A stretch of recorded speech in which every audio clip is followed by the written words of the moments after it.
Hello everyone, welcome back to Tutorial Frenzy, and today we'll be talking about what comes next after addition, multiplication, and exponentiation. So, first of all, so we all know about addition, right? Which is just a number. Wait, how about just a general number like this? Wait, okay.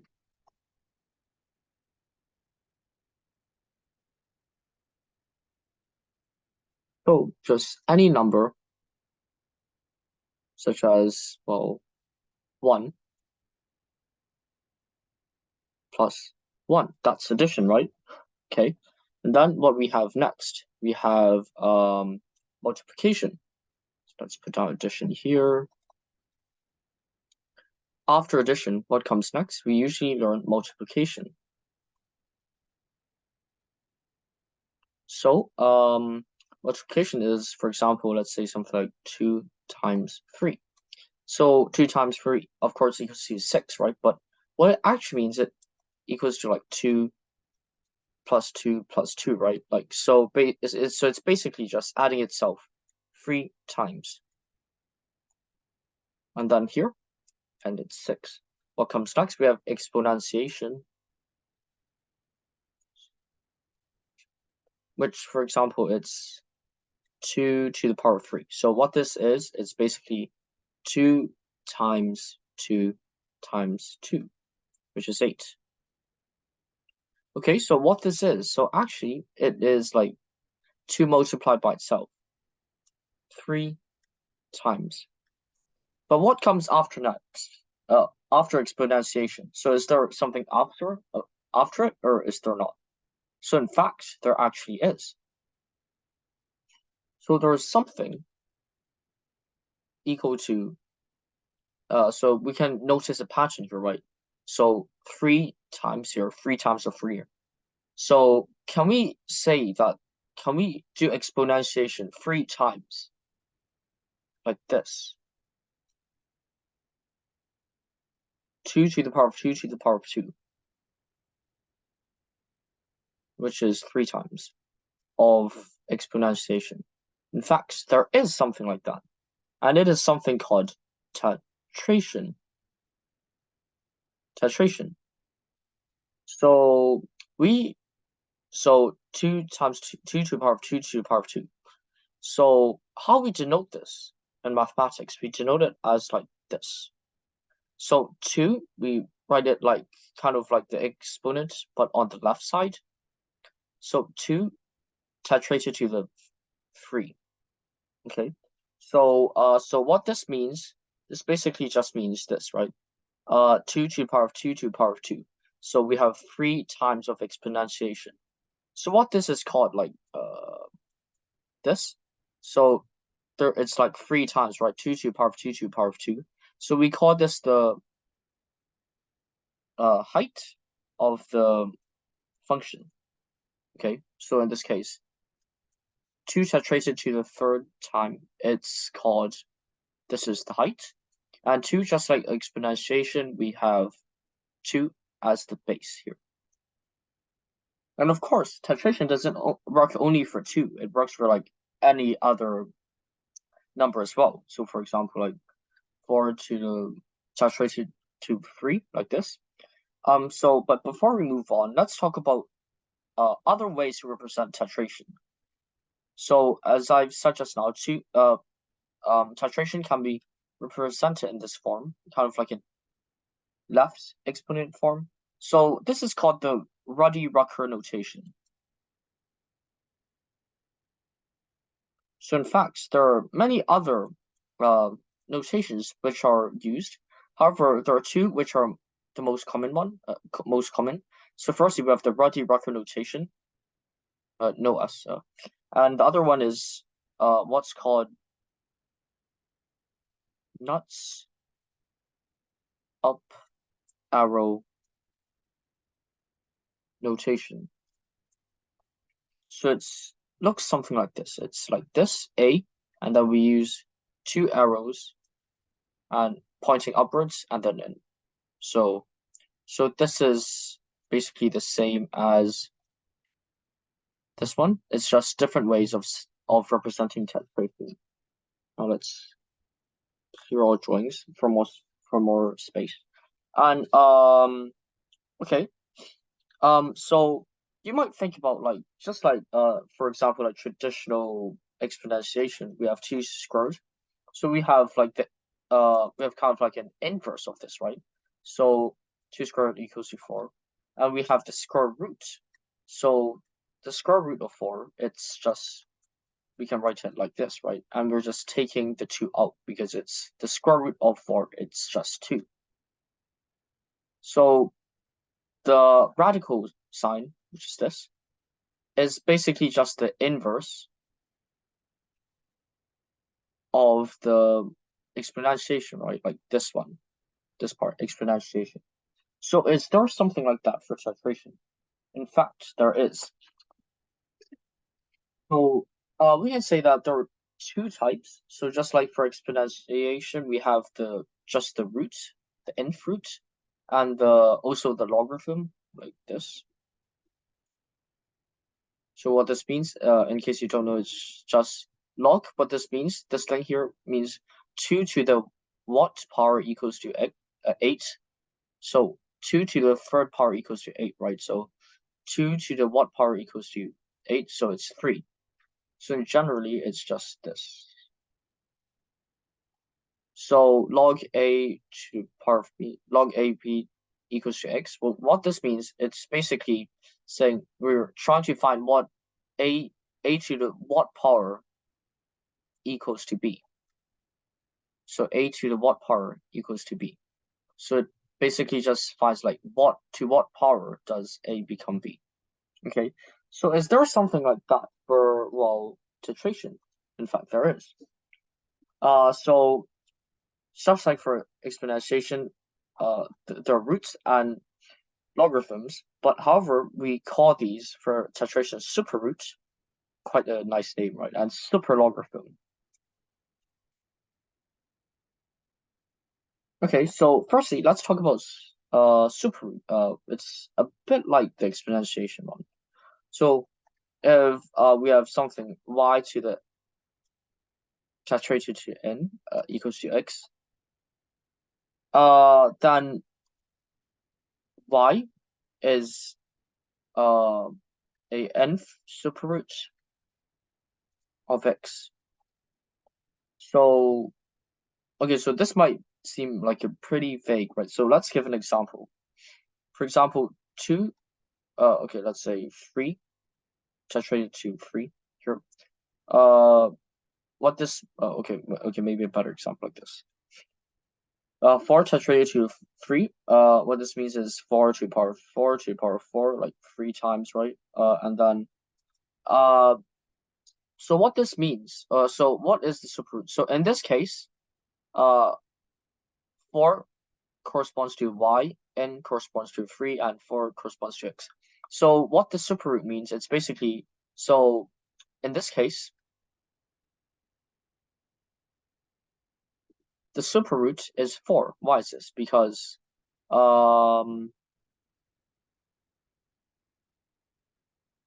trying to think about like 4 tetrated to third power. So we have this thing, right? So let's say this thing is a. So if we want to take the superroot of this, we're trying to find out, like what is this here? Like we're trying to find out what the base is. Okay.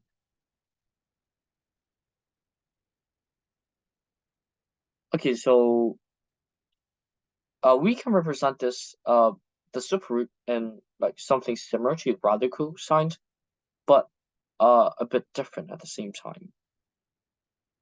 So so x is any number and like this. We represent it like this. So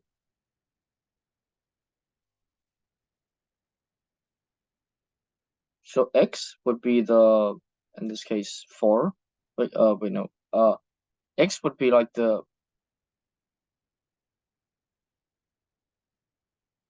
value you get from 4 to the power 4 to the power 4, and then n would be the what you got here for tetration, and then s would be just So in this case, S is actually going to be equal to 4. Because for tetration, it's like we can say it's like version 4.0 of addition. So addition is 1, multiplication is 2, exponentiation is 3, and tetration is like 4. So there are other operations like even after tetration, which are pentation and hexation. So they would use 5 and 6, but that would be a topic for another video. Okay, so this is how we denote the super roots. And let's talk about the super-logarithm. So it's quite similar to the one for exponentiation. So in this case, so firstly, let's talk about notation. It's quite similar. It's just like this. So as for super, yeah. So the super-logarithm is denoted like this. So what this means, so it basically means that this is the number we have, like the result of the tetration, and A is the base. So we're basically finding, so for example, in this case, let's say 4 to the power of 4 to the power of 4 is a number x, okay? So we're finding A to what tetration would equal to x.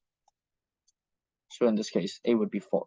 So 4 to like what number here tetrated would become x. So that's what the super-logarithm does. Very similar to exponentiation. Okay, so moving on.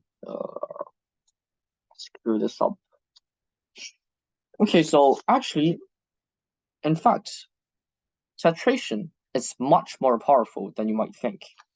So for example, let's say something like this. Just very simple example. 3 tetrated 3 times, like this.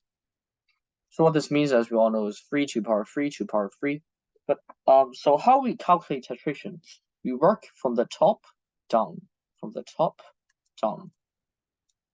So so we start from here. We can add brackets here. So we start from here, okay? So what is 3 to the third power? It's 27, right? So in fact, and then we calculate this. So 3 to the power of 27, that's a huge number. In fact, it's a number like this: 7625597484987. So basically, 3 tetrated to 3, it's basically a huge number. So even small numbers, just like 3 and 3, would become this monstrosity. So, to further show our point, 4, let's say, to the power of 3. Well, it basically just means 4 to the power of 4 to the power of 4. So once again, we work from the top down. So if you want, you can rewrite it like this, like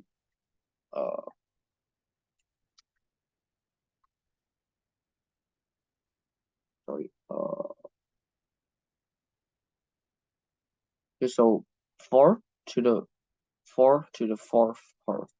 So we're working here first, right? Okay, just like for 3 tetrated 3 times. So 4 to the power of 4 is I think 64.